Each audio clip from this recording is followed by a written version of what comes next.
Have you ever thought about using stock photography as a way to bring in additional streams of income for your business? Well, in today's replay episode, I'm bringing back a conversation I had with Aubrey Westlund, who's a photographer, a coach, and a passive income expert for creatives. Audrey helps photographers and other creatives transition away from client work and help them build multiple streams of income, including passive income, into their business, also that they can build a life of more ease and creative freedom. I'm Jasenia, your video podcast and content creation coach, and this is Focus on Bloom Podcast.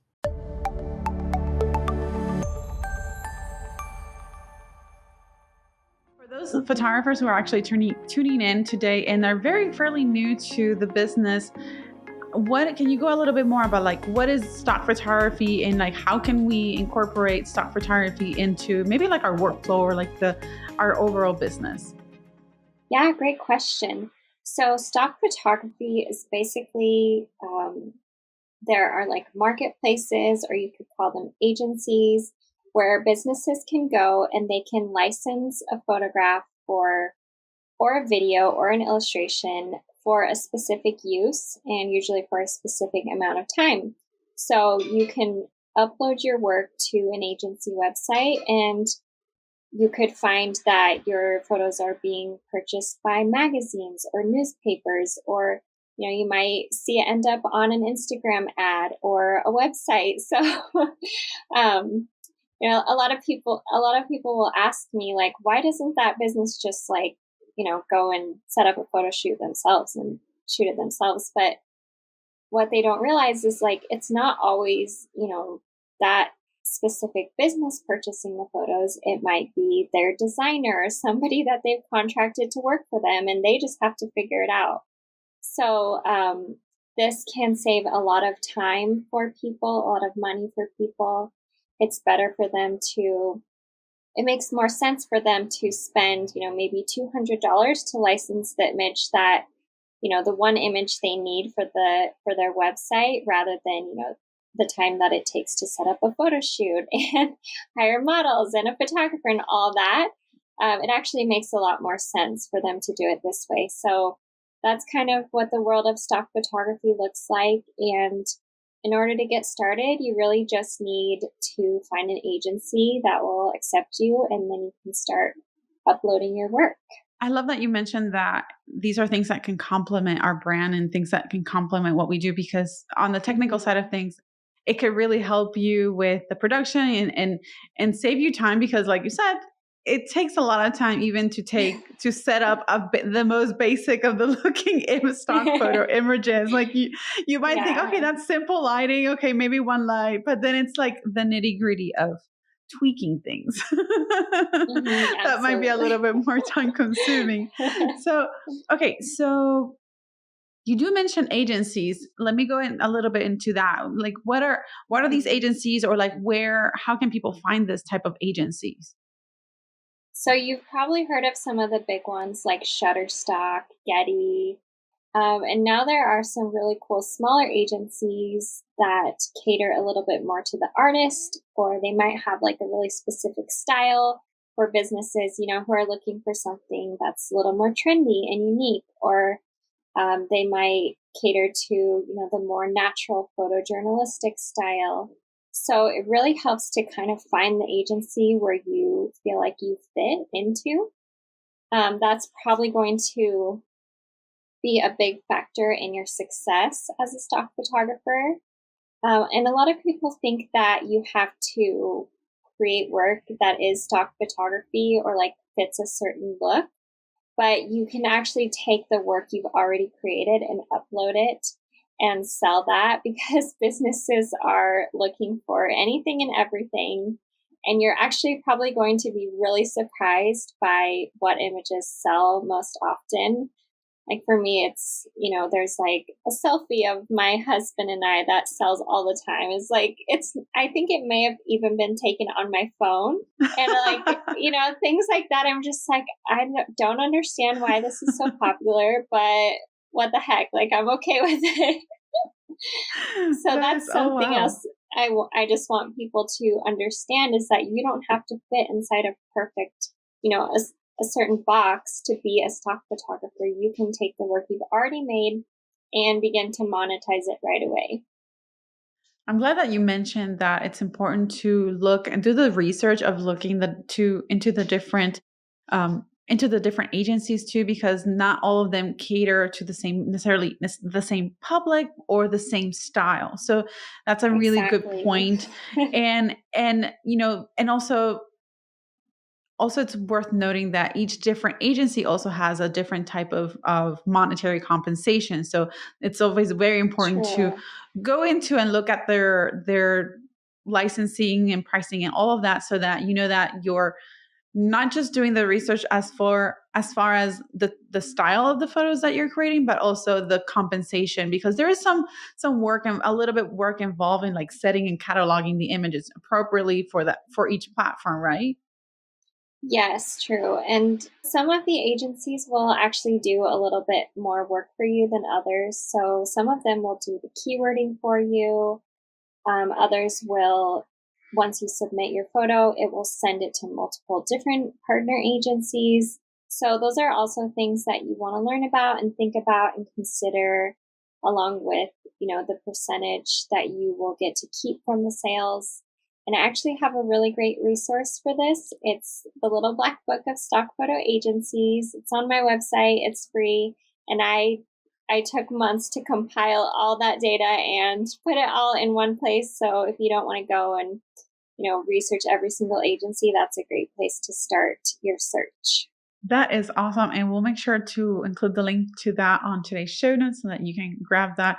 That's actually when I remember when I was a photography student, that's one of the things that our photography professors would talk to us about is like monetize, try to Mm. monetize the work that you are already creating for your classes, because you never know what type of income you can start already generating without necessarily having like a specific client. Then again, depends on your Mm-hmm. photography work, but still, if you're a photography student, that's something that you can even consider to explore as you are finishing your degree. So that's a really cool option.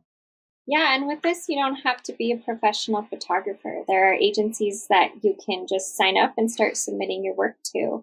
That's So, awesome. yeah, really anyone could get into this if they wanted to. So aside from picking up the right agency, how can stock photography can really contribute or help us in the creative process? So, this is something that I loved about incorporating stock photography into my business is it just opened up the door for me to take on more creative projects and work with people that, maybe they couldn't quite afford my rates.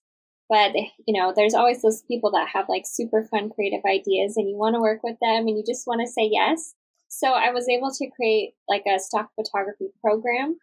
And in exchange for them signing model releases for me, I was willing to either give them a discount or do their shoot for free. Um, and then, like, just sorry, I just Yeah. got choked on my words there.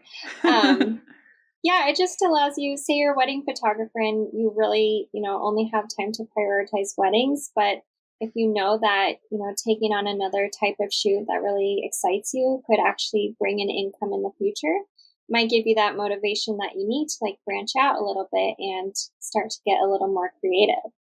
So I think That's that's a like a great super idea. fun thing about stock. That's a really great idea. And also it's Mhm. I remember my photography instructors would always tell us that once we're really once we're really deep into the business, that it's always good to every now and then do something that is creative, that is not client specific, just for the sake of trying something new, whether that is trying new gear or just trying a new technique, editing technique, or just shooting for fun. And that could be a great way to kind of mix the two, where if you only have some time for weddings or very minimal time for that creative type of shoot, maybe you can go into that type of creative shoot with that mindset that, hey, I could probably use this and monetize some of the work that I'm doing here. So it's like a twofer. Yeah, absolutely. I agree. And that's what I love about all types of passive income streams is gives you a chance to work on something else. And then once you're done with it, you can almost just put it out there and it can start to bring in money for you, but it doesn't take all the work, and all the like hand holding that you spend on your clients. It can kind of just be there bringing in income for you. So if we have somebody who's like who has limited amount of time, but it's open to the idea of bringing in some passive income through stock photography, using the work that they've already created, what are some things that they could do to sort of simplify the whole process? Yeah. So, the first thing is you could just hire an assistant or train an assistant to submit your photos for you. And I've done that, and it has always paid off through my sales. So if you're worried that it's not worth it, it may take you some time, but from my experience, it pays off. There's an agency called Wirestock, and that's the agency that will do the keywording process for you. So you have to write keywords for every single photo, and they're like, just like hashtags on Instagram. So that is like the most tedious part of the process, and a lot of people dislike that. I'm one If of you them. can get really good at it, then it really helps you make more sales. So I encourage people to try to get good at it. But Wirestock will do that part for you. So that's an option. And then there are other agencies like Cavan, Cavan. They are one of the agencies that you submit your work once and they send it out to multiple agencies. So it increases your chance for sales. So I encourage you to do something like that, or to work with a premium agency where the sale of one photo can make you over $100 rather than microstock agencies where you might make, cents, pennies per photo. So right. Those are all things to think about. You can also outsource the keywording. There are other options like outsourcing your editing too. Those are all available to you if you're willing to invest in it. I love that there are just so many different ways that as creatives, we can really add or incorporate different streams of income in little things that we would think that are very much ordinary tasks in the day to day of running a business. But hey, people do that specifically. It's like, oh, how cool. So true. Yeah, you could even earn money doing it for other photographers if you wanted to. Right. Yeah. I'm glad that you mentioned outsourcing because, one of the things that I've learned from whenever I've hired a virtual assistant is the assistant will be as successful as possible based on how I train them or based on what systems I share with them. So it's as you're doing that research that of like what agencies are better or what processes you're doing, write that down because then that also will then simplify the overall process. And then if you realize that this investment of your time in submitting these images for stock photos or to stock agencies is actually giving you some return on that investment of time, then having those steps written down will then save you time, and then you can then hire a subcontract a virtual assistant for that particular task, and then you just handing it all out. You don't have to think about it again. You already have it laid out. They can work on that, and then that's like already on autopilot. Yeah, it truly pays to educate yourself on some of these things, and if you can take the time to train someone really well, that will save you money in the long run because they'll be able to get their job done quicker, and they won't have to come back to you over and over again asking you questions. So yeah, I highly recommend familiarizing yourself first with this industry before you just hire someone and ask them to do it for you, because they might not care about it quite as much as you do. Yeah. So yeah, it pays to educate yourself.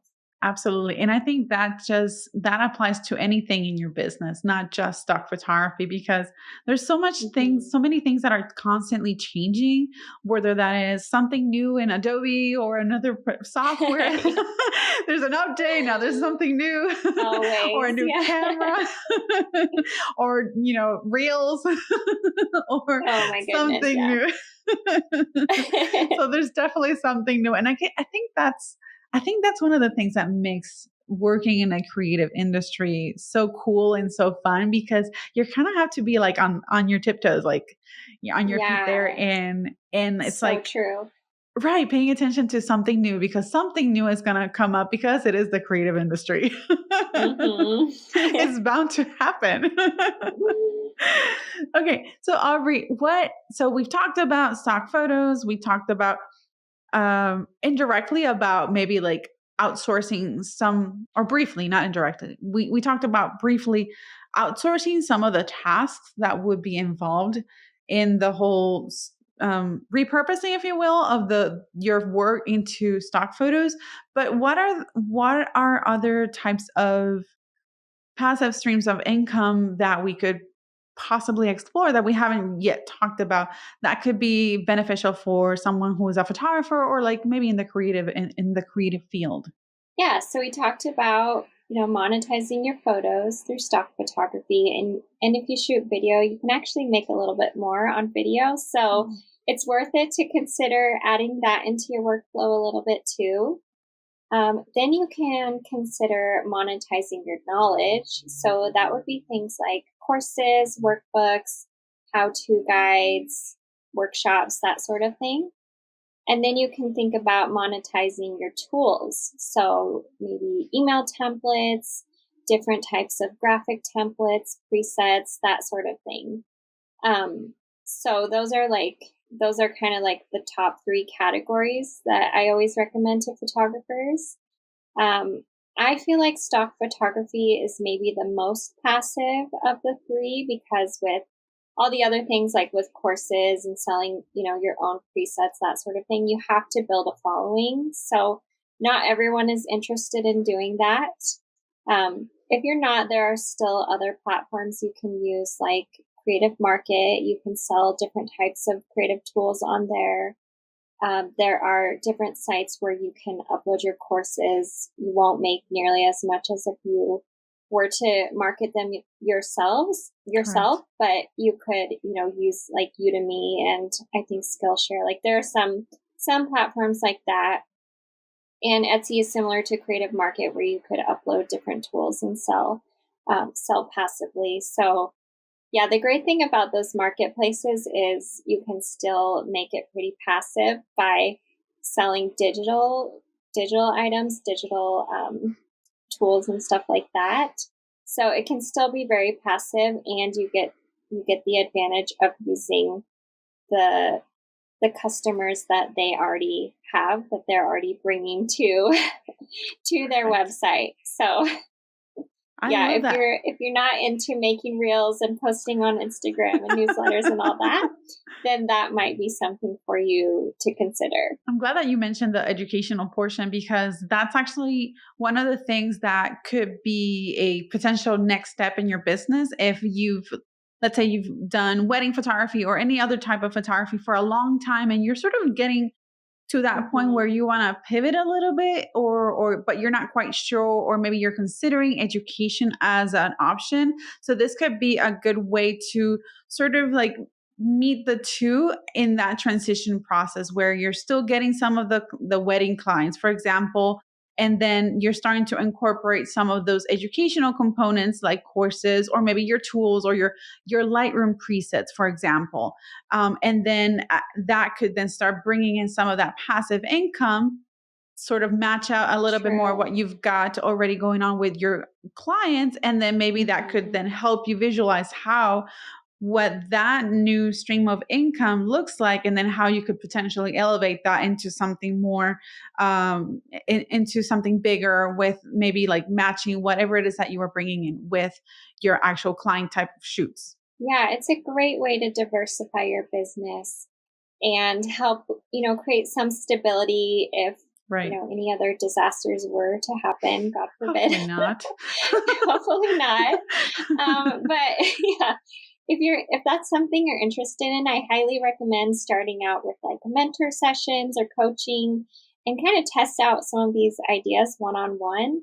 That's a really great way to eventually develop a really helpful course, is to actually just kind of test it out on people and see if you enjoy it. And anyone who's been, in a creative career for, even 5 years, like you've learned so much and there's so much that you could teach someone who is just starting out. So Exactly. I feel like there's still like plenty of opportunity in that industry.